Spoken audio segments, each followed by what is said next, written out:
H-Line. H-Line cranks. Left and right compatible. Anong haba? 165 siya. 165, left and right compatible.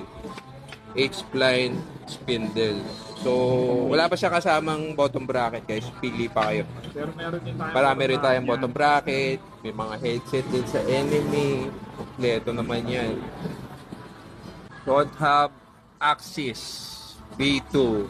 So, kasama na yung hub guards. Laging kasama yung hub guards guys. Nylon. Oo, nylon siya para protection na rin para sa ano nyo, spokes. Yan. Ito yan. Female bolt. Kailangan nyo ng spare ng female bolt, meron din. O pag nasira nyo to, meron din tayo niyan.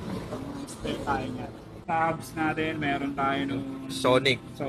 parang B1 version, mga unang classic na enemy. Bali, 3 poles siya. 3 poles, wraparound spring, half guards included, dalawa. So, sound check ko ba natin?